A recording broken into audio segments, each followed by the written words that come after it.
vocês já me conhecem, outros não. Meu nome é Amanda. Eu estou fazendo estágio de docência nessa disciplina. Então, sob a orientação do professor Wilson Mosena. E como estamos com algumas impossibilidades, de fazer aulas práticas, eu propus ao professor Wilson para a gente fazer uma demonstração prática de uma coleta de análise de solo e de folha e de como é realizadas as análises no laboratório. Primeiramente, a gente tem que planejar a nossa coleta. Então, nós temos que planejar qual vai ser a cultura, o momento em que vamos realizar essa coleta. Por exemplo, não faz nenhum sentido, depois de ter plantado a cultura no campo, ir lá e fazer uma coleta de solo, por exemplo, para aplicar algum nutriente que deveria ter sido aplicado junto no plantio, por exemplo, o fósforo, para fazer a calagem depois que a planta já estiver implantada na área. Então, primeiramente, deve-se planejar muito bem o momento de se fazer a coleta das amostras para análise, tanto de solo quanto de folha. Para a folha já é um pouquinho diferente. Cada planta vai ter uma folha diagnóstico e deve ser coletada no momento correto para que se faça a análise e esses nutrientes sejam determinados e analisados tanto pelos níveis críticos quanto pelo DRIS no momento correto. Então não adianta nada também pegar uma folha muito jovem ou uma planta muito jovem. Então a gente tem que procurar na literatura qual é a determinação para a coleta da folha para aquela espécie específica. No momento em que vamos coletar as amostras no campo, precisamos levar alguns materiais. O primeiro que a gente deve pensar é o saquinho. Então a gente tem que levar um saquinho limpo, que não tenha resíduo de nada, de preferência próprio para armazenamento de amostras de solo, por exemplo. Existem alguns laboratórios que fornecem esse saquinho e nele a gente tem que deixar bem identificado. Então colocamos qual é a amostra que estamos coletando, por exemplo, de 0 a 10 centímetros, onde está sendo coletado, o local, aqui no caso Goiânia, a data que foi coletada, quem coletou e, por exemplo, podemos adicionar outras informações, como o cultivo que será aplicado na área. Então, se você vai plantar feijão, coloca no seu análise que você vai plantar feijão, porque existem alguns laboratórios que fornecem o resultado já analisado pelos níveis críticos, por exemplo. Para a coleta da amostras de solo, a gente recomenda que seja realizado no saquinho de plástico mesmo. Então esse saquinho ele é inerte, ele não vai ter nenhuma contaminação, não adianta nada o produtor lá na fazenda pegar um saco de adubo e colocar a amostra de solo lá dentro. Essa amostra vai ser contaminada, com certeza. Então, identificar bem o saquinho e esse saquinho tem que ser limpinho. Para a coleta das amostras de folha, a gente recomenda que seja utilizado o saquinho de papel, porque ele absorve a umidade, não deixa a planta transpirar e ele já começa a fazer a secagem da planta. Mas o recomendado é que seja coletada a folha na área e imediatamente, após ou o mais rápido possível, seja já encaminhado para o laboratório. Porque no laboratório são feitas as etapas de higienização e limpeza dessas amostras. Então, se a amostra estiver com muita poeira, por exemplo, lá no campo, vai dar interferência no resultado final da análise. Então, quando são coletadas as folhas, a gente coloca no saquinho, leva para o laboratório. No laboratório, essas folhas são higienizadas com água destilada, são secas com papel toalha e depois colocamos de novo no saquinho e colocamos para secar em estufa de circulação forçada a ar. E lembrando que o saquinho da folha também tem que ser identificado exatamente igual o saquinho de solo. Você tem que colocar quem coletou, a data de coleta, principalmente qual a cultura que está sendo coletada, porque existem diferentes métodos para determinação dos teores de nutrientes. Existem métodos específicos para plantas leguminosas, métodos específicos para as plantas poláceas, gramíneas, Então tem que ser identificado para que no laboratório o técnico tenha a menor possibilidade de erro possível com relação à identificação do seu material. Para quem não conhece, aqui é o fundo do laboratório de solo e de folha também. E aqui eu vou mostrar para vocês o que vocês devem levar para o campo. Primeiramente, tem que pensar com o seu cuidado pessoal. Então, você coloca uma blusa de manga comprida, passa o protetor solar. Não esqueça disso, é muito importante. Tanto se você for coletar o solo ou seus colaboradores. Então é importante pensar no bem-estar pessoal. Coloca o chapéu, né, para tampar do sol e utilize os EPIs. Então, se você está indo para o campo, você coloca a perneira, porque pode ter animais peçonhentos, você pode ser mordido por uma cobra, picado por uma cobra, né? Então você tem que pensar sempre no seu bem-estar físico primeiro. Pensando nisso, você já está todo equipado com seu EPI, tem que levar um material para colocar o solo. Então eu tenho aqui 2 recipientes, como eu mostrei para vocês, eu identifiquei 2 embalagens para colocar o solo, então eu vou coletar de 0 a 10 e de 10 a 20 centímetros. Para não ocorrer contaminação durante esse processo, eu levo um recipiente para cada amostra que eu vou coletar. Lá no campo eu vou mostrar para vocês que as amostras devem ser compostas de amostras simples, então eu vou pegar várias amostras para compor uma amostra composta. Então eu vou adicionar tudo aqui dentro. Então se eu for, por exemplo, coletar 2 profundidades, aí eu vou e coloco de 0 a 10 aqui. Aí depois eu tenho que tirar já e colocar no saquinho e não tem como eu homogeneizar direito. Então é sempre bom levar 2 locais, 2 recipientes. Por fim, você tem que levar um material para coletar o solo. O solo você pode coletar com enxadão, com um trado, que nesse caso é o trado holandês. Você pode coletar com a cavadeira, com a pá reta, mas em todos os processos devemos seguir uma metodologia para que não ocorra contaminação das camadas. Então, se eu vou coletar de 0 a 10, eu marco o local no meu trado, por exemplo, que vai dar 10 centímetros para eu não coletar mais profundo do que isso. E quando der 20 centímetros, por exemplo, eu também marco para chegar na profundidade correta. Com os outros equipamentos, com o enxadão, por exemplo, fica mais difícil, porque você vai revolver o solo. Então tem que ter uma metodologia mais adequada, tem que prestar bastante atenção para você não misturar o solo. Em vez de coletar de 0 a 10, você acabar coletando de 0 a 20, e não era isso que você queria. Então, haja visto tudo isso que eu te falei, a gente vai para o campo coletar o solo e eu vou mostrar para vocês quais são os cuidados que devemos tomar lá no campo. Chegando no campo, então, você já colocou sua perneira, sua bota para não ter acidentes, não correr nenhum risco de acidente. E chegando aqui, você já tem na sua mente o que você vai querer. Se você quer representar a sua área inteira, ou se você tem uma área experimental, por exemplo, aqui do lado a gente tem uma área experimental de feijão. Caso seja numa área experimental e você esteja avaliando algum nutriente, por exemplo, a coleta de solo seria ideal que você coletasse próximo às raízes onde você colocou aquele nutriente. Então, depois eu vou chegar lá perto e mostrar para vocês como fazer. Se você quer representar uma área maior, por exemplo essa aqui, que está atrás da gente, que ainda não tem nenhum cultivo implementado, está querendo fazer a análise química do solo para determinar a adubação da sua cultura, o ideal é que você consiga representar a sua área horizontalmente. Então aqui, como vocês viram na aula, pode ser feito do estilo zigue-zague, onde você vai coletar vários pontos para formar uma amostra que vai representar a sua área total. Existe outro método que é utilizado por meio do GPS. Esse aqui é um GPS de navegação simples. Existem uns mais modernos, os GNSS, que eles pegam diversos sinais. E esse GPS, você pode ir lá no campo ou lá no seu escritório determinar um grid de amostragem. Então lá você vai determinar quais os pontos você vai coletar. Então vai ser um grid georreferenciado. Então você vai vir no campo, vai digitar qual é o ponto e vai em cima daquele ponto e coleta a amostra. Então os grids podem ser compostos de 10, 20, 30, 50, 100 pontos a determinado tamanho da área e de qual é o seu objetivo. Na agricultura de precisão é muito utilizado para fazer a aplicação de adubos em taxa variável. No seu caso, seja um experimento e você esteja avaliando o nutriente específico ou uma adubação específica, o ideal é que você faça a coleta da amostra de solo perto de onde você adicionou o nutriente.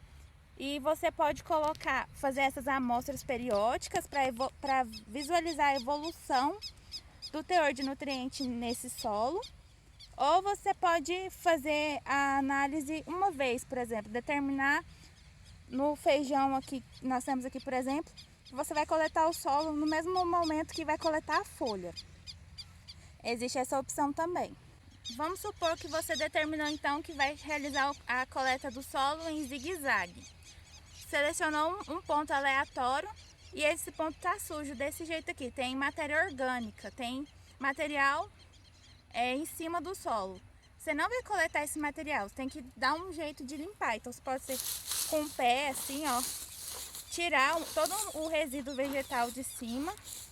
Você pode trazer uma enxada para limpar o local. Se tiver plantado, por exemplo, braquiária, você tem que limpar o local e coletar apenas o solo. Esse material, esse resíduo vegetal, não coleta porque pode dar interferência no seu resultado. Selecionado o local estando limpo, é só realizar a coleta do solo na profundidade desejada.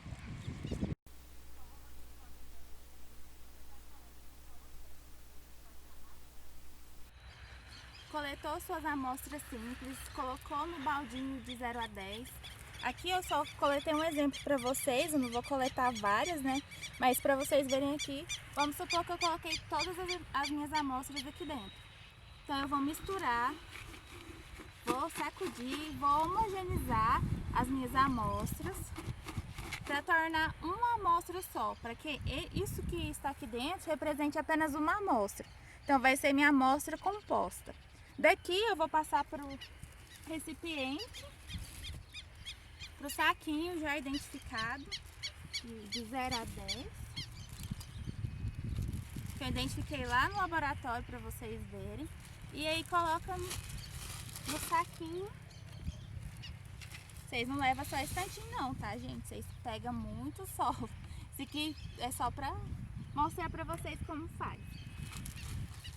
Aí você amarra ou lacra esse saquinho para não entrar nada aqui dentro. E daqui você leva para o laboratório. E lá no laboratório eu vou explicar para vocês qual o procedimento.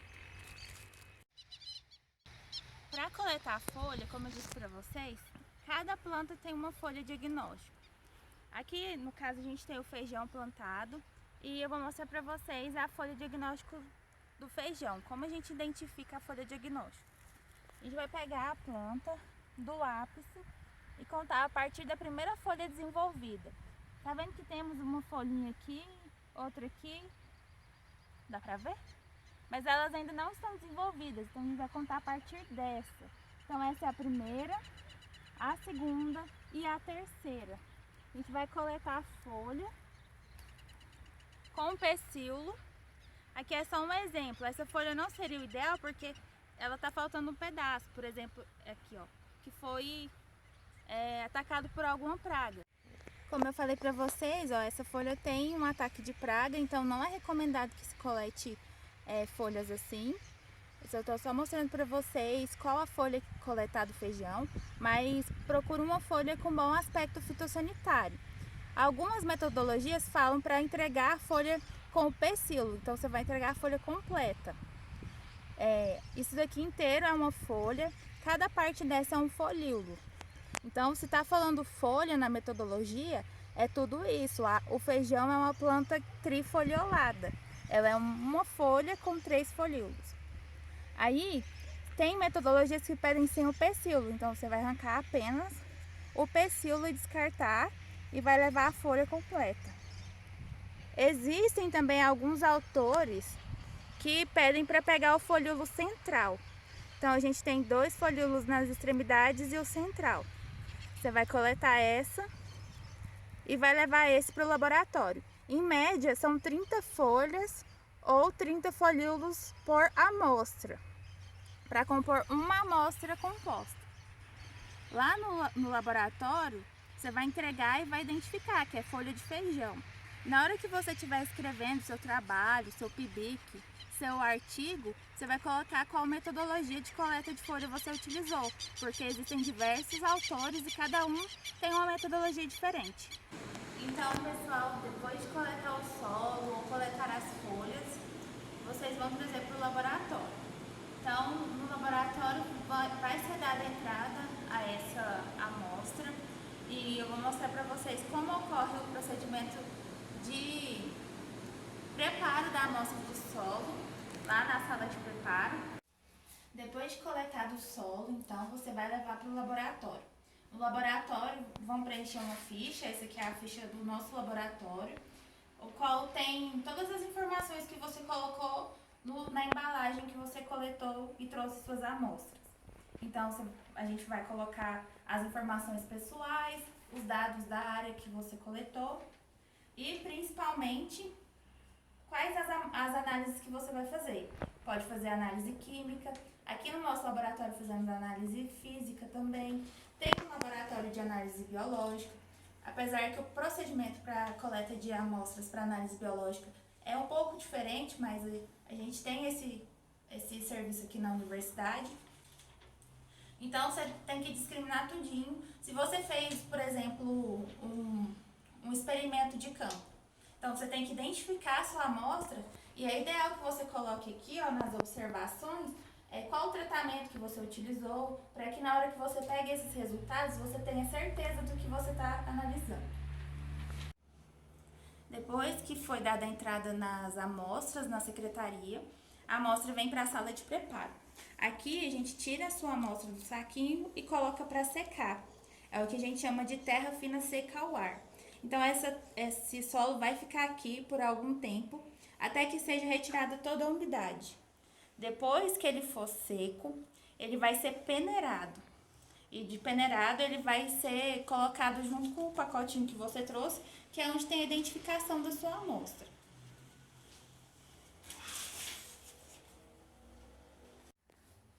Após a amostra seca e peneirada, a gente volta ela para o saquinho. E aqui ela está toda homogeneizada. Como vocês podem ver, a gente tem vários saquinhos aqui. E é daqui que vai ser feita a amostra. Temos aqui esse instrumento, ele se chama cachimbo e ele tem a medida exata que representa a área total que você coletou. Então isso é muito importante que esse instrumento seja calibrado, que ele tenha o volume correto, porque é a partir daqui que vai sair o resultado da sua análise. Então se você coletou 1 kg de solo, ele vai vir para o saquinho. A gente vai pegar o solo e vai colocar no cachimbo e essa proporção vai representar a área total que você coletou. Então esse procedimento no laboratório deve ser feito de maneira correta e todas as amostras têm que ser medidas igualmente para que não ocorra erro na proporção. Porque se tiver uma quantidade inferior à necessária aqui, que eu medi, por exemplo, se eu pegar e colocar esse tanto de amostra lá, o resultado que vai sair daqui dessa análise vai ser de uma quantidade de nutrientes inferior ao que realmente tem na minha área. Então, eu tenho que ter muito zelo na hora de realizar a coleta desse solo para análise e entregar os resultados no final do processo. E aqui no laboratório de folha, eu vou mostrar para vocês como ocorre o preparo das folhas também para iniciar a análise. Aqui no laboratório vocês viram que eu prendi o cabelo, estou de jaleco, de luvas, porque como aqui nós trabalhamos com materiais potencialmente perigosos, trabalhamos com ácidos, com bases fortes, aqui por exemplo, ó, temos o NaOH 18 molar, que é equivalente à soda, então são materiais corrosivos, inflamáveis.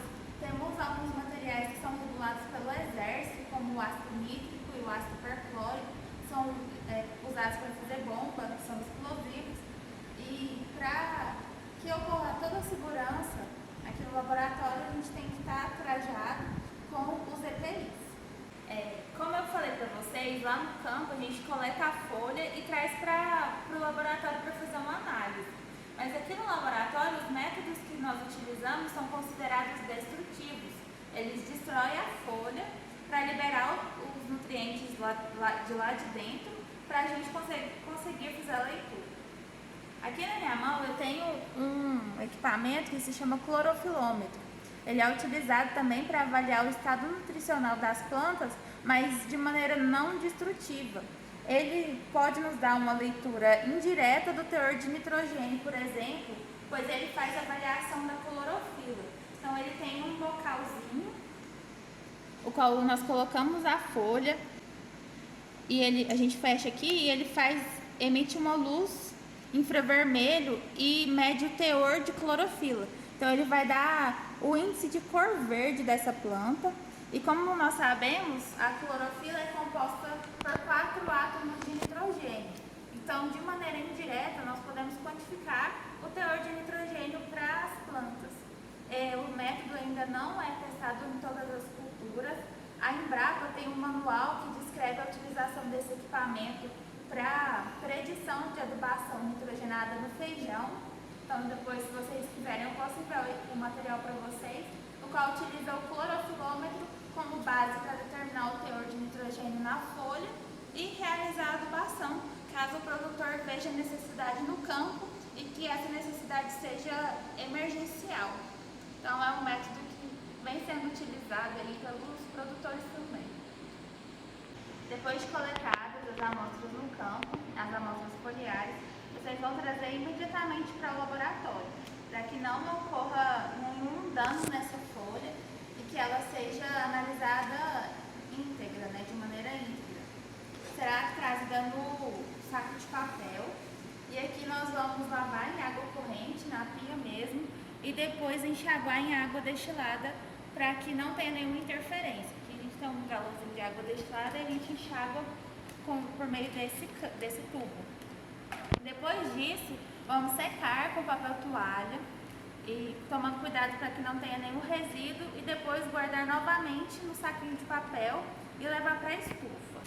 Aqui na estufa, sua amostra será condicionada a aproximadamente 70 graus, então de 65 a 70 graus Celsius, por 3 dias, 72 horas, ou até que essa amostra tenha peso constante. Isso porque vamos remover toda a água da amostra e transformar em matéria seca. Então, todos os minerais contidos na amostra vão estar na matéria seca do vegetal. Vamos deixar aqui na estufa e vamos pesar todos os dias. Então, no terceiro dia, normalmente, essa amostra fica em peso constante, mas existem algumas amostras mais úmidas que necessitam de maior tempo. Vou abrir aqui para vocês. Essa estufa é nova, acabou de ser adquirida pelo professor Hilner.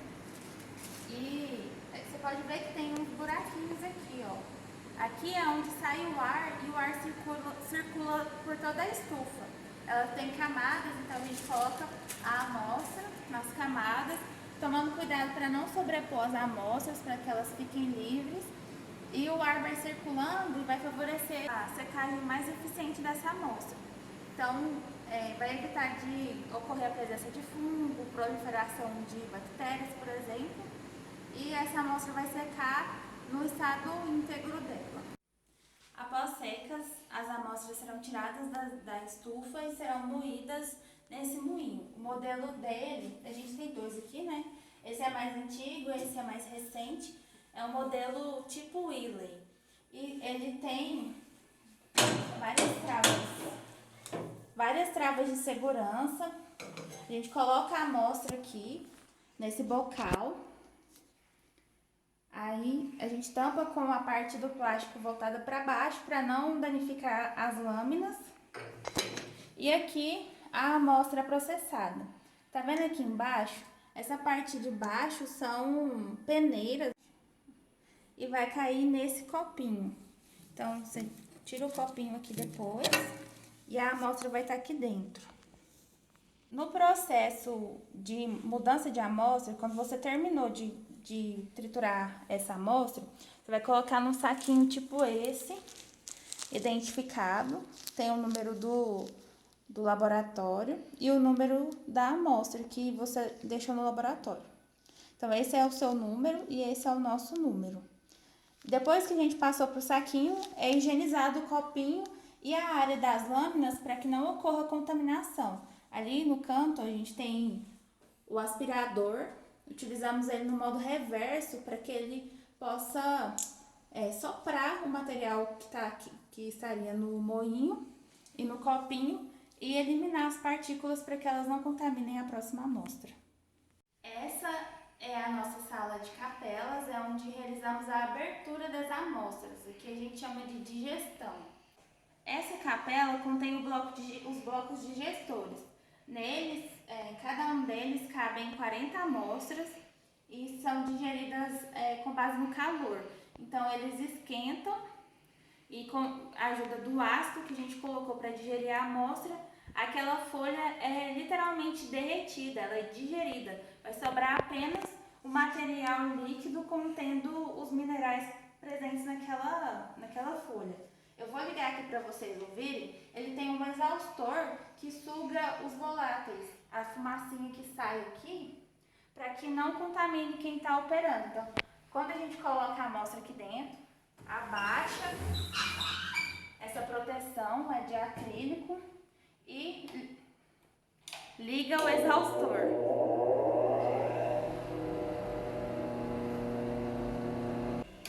Aí esse exaustor fica trabalhando, sugando o ar, né, exaurindo o ar contaminado aqui de dentro, passa por um filtro e sai lá fora. Esses tubos são utilizados lá naquela capela para a digestão das amostras, a digestão nitroperclórica. Na digestão nitroperclórica, nós avaliamos potássio, fósforo, cálcio, magnésio e alguns micronutrientes também. Essas amostras são levadas lá para o bloco digestor presente na capela e são digeridas por aproximadamente 1h30 até atingir a temperatura de 240 a 260 graus. Essa capela nós usamos para o preparo de amostra. Ela é igual à outra, só que ela é menor. Então, quando a gente vai preparar uma solução digestora, por exemplo, aqui dentro, então tudo que vai utilizar os reagentes que são potencialmente danosos para nós, então que eles são corrosivos, são explosivos, são voláteis, nós trabalhamos aqui dentro e é do mesmo jeito, tem um exaustor e uma lâmpada. Esse equipamento é utilizado para fazer a digestão seca, por via seca. Ele é chamado de mufla, é como se fosse um forno de cerâmica, aqui ó, a gente tem uma cerâmica, e ele chega a altas temperaturas. Nele, aqui no laboratório, nós trabalhamos com a temperatura até de 700 graus.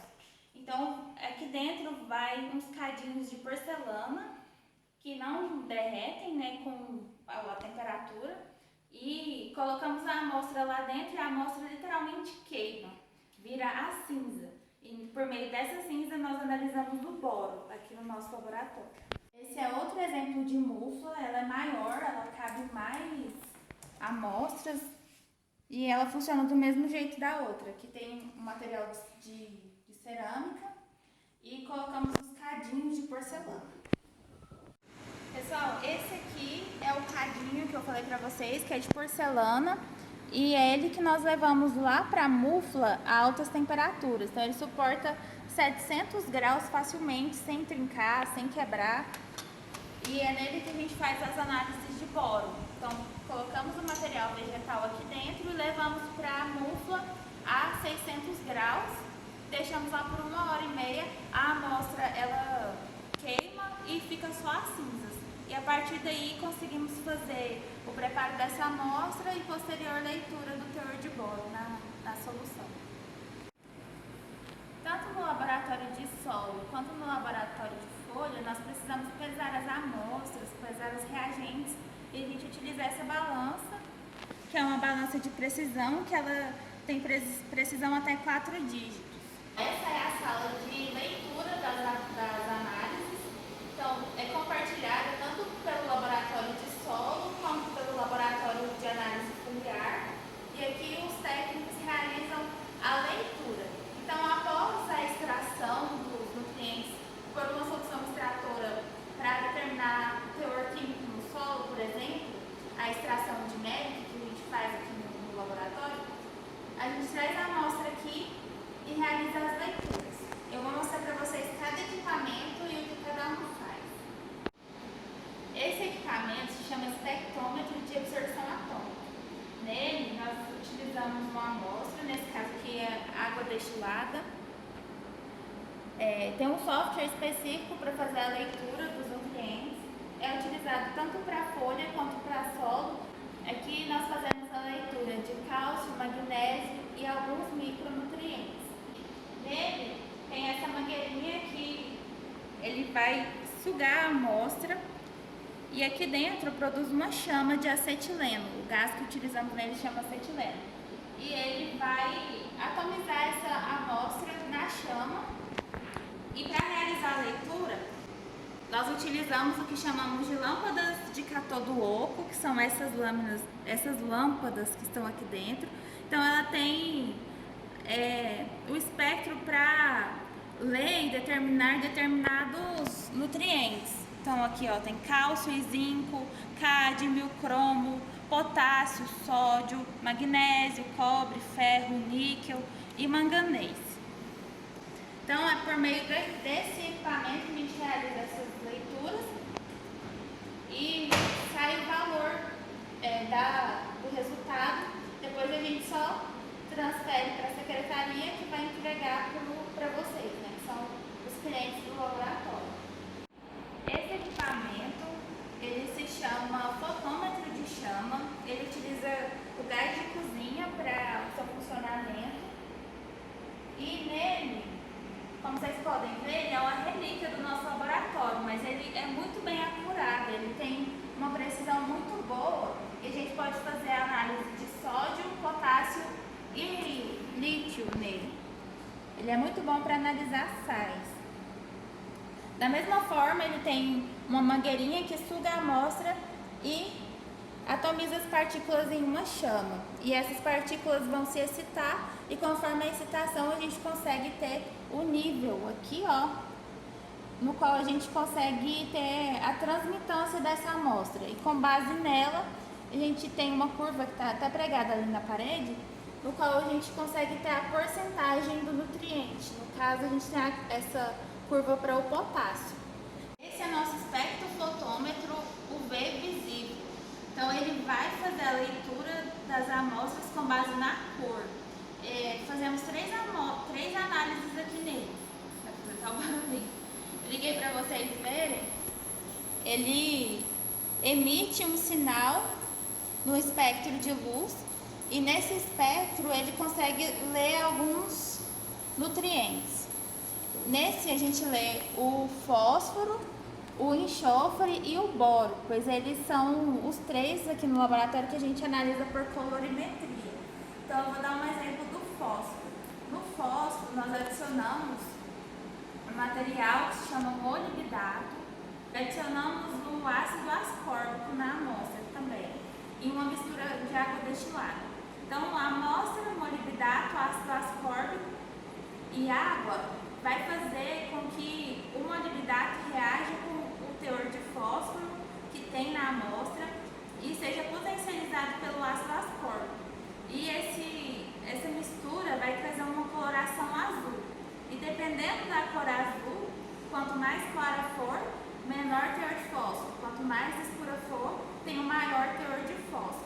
E a gente vai ver aqui no equipamento aqui ó, 660 nanômetros, que é a luz oposta ao azul.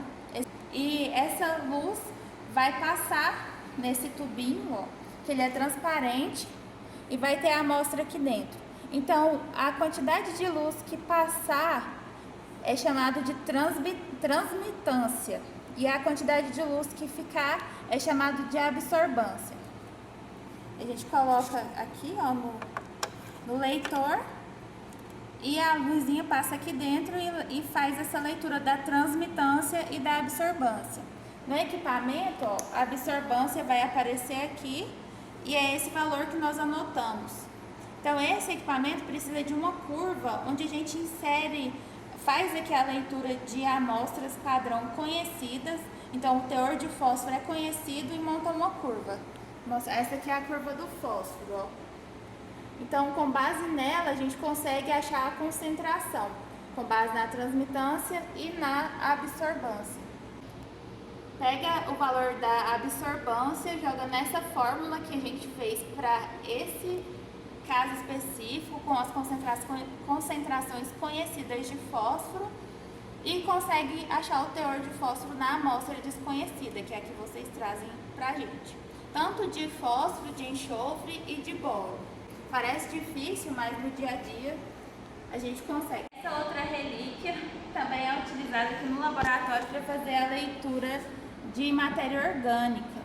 Nela, ele também é um espectrofotômetro, ele é bem antigo e nele a gente coloca aqui, ó, é o mesmo conceito, coloca no tubinho a análise que vai ser lida. A gente tem o branco, né, que é o teor zero, e as amostras padrão. A matéria orgânica, ela é dessa cor mais alaranjada. E aí a gente coloca aqui, tem esse adaptador para tampar, para que não tenha interferência da luz. A gente escolhe também qual a onda, o comprimento de onda que a gente vai utilizar, que aqui é 660 nanômetros para matéria orgânica também, assim como o fósforo. E a leitura da absorbância vai sair aqui nessa tabelinha pra gente. Então embaixo tem a absorbância e em cima tem a transmitância. Também montamos uma curva para determinar o teor conhecido, jogamos o valor encontrado na curva e encontramos a porcentagem de matéria orgânica na amostra. Pessoal, vocês já devem estar cansados com esse tanto de equipamento, mas é bom para vocês depois terem um conhecimento. Depois, quando alguém te perguntar como é feita a análise de nitrogênio, como é feita a análise de fósforo, vocês já vão saber, pelo menos, os equipamentos que a gente utiliza, quais são as ações que a gente tem que fazer para que seja realizada essa análise, né? E esse equipamento aqui é o pH-gâmetro. Nele que a gente mede o pH das amostras, principalmente das amostras de compostos orgânicos, nas amostras de solo também. Ele tem um eletrodo que está tampadinho aqui, porque ele é bem sensível, qual a gente mergulha na solução. A gente pode fazer pH em água, pH em CaCl2, e ele faz a leitura desse pH. Para isso ele tem que ser calibrado a pH 5 e a pH 7, e depois é só inserir ele na nossa amostra que ele vai dar o resultado do pH. Então, para finalizar, vou mostrar o último equipamento. Esse aqui nós utilizamos só nas análises de folha e de compostos orgânicos. Análises de solo, que utilizam esse equipamento para leitura de nitrogênio, são as análises biológicas, os materiais biológicos do solo. Não é o N mineral, porque o N mineral passa por diversas transformações e as análises não são assertivas, ainda não tem uma metodologia assertiva para determinar o nitrogênio no solo. Por isso que na amostra, depois vocês dão uma olhada na amostra que o professor passou para vocês analisarem, ela não tem o teor de nitrogênio, porque é uma análise de solo. Nela normalmente não vai vir. Onde é acoplado o tubo digestor. Então o tubo é acoplado aqui, a gente adiciona o material do NaOH no tubo, e aqui nessa outra ponta tem até um local para colocar. A gente coloca o Erlenmeyer contendo ácido bórico. O que acontece? Aqui a gente tem uma base, que é a soda, e aqui nós temos o ácido bórico, que é um ácido, e ele tem dois indicadores. Ele tem um indicador de verde de bromocresol e o vermelho de metila. Em situação ácida, ele vai apresentar a cor vermelha, que é proveniente do vermelho de metila. E em solução básica, ele vai apresentar a cor verde. Então, quando a gente adiciona a base aqui e coloca a nossa amostra, o conteúdo da amostra digerida junto com a soda vai passar por esses tubos, vai cair nessa serpentina e vai cair no Erlenmeyer contendo a solução ácida. Então vai cair as gotas básicas aqui e vai trazer essa coloração para o verde. Então, quando chega a uma quantidade conhecida de 50 ml, a gente tira o material e faz a titulação. E o que é a titulação? Vou mostrar para vocês. Nós fazemos a titulação com ácido clorídrico a 0,01 molar. ele é um ácido, e aqui ele está um ácido fraco porque ele foi diluído, e aqui a gente faz a titulação. Esse equipamento é um titulador automático, o qual a gente vai rodando aqui e ele vai caindo as gotas e ele mesmo faz a contagem de quantas ml foram utilizadas. Então, no final do processo, nós vamos pingando as gotas de ácido na nossa solução básica que está verde, e quando ela virar, que ela mudar de cor e ficar vermelha novamente, é o ponto de parada, que é onde a gente anota o valor que está aqui presente no titulador. Aqui tá quase zero porque a gente não rodou, né? Porque tem um ácido aqui, a gente não está com nenhuma amostra, mas nós anotamos esse valor e multiplicamos por 0,28. E é onde teremos o resultado de nitrogênio na amostra em porcentagem. Então, pessoal, esse foi o tour pelo nosso laboratório. Demonstrei para vocês um pouco de como são feitas as nossas análises.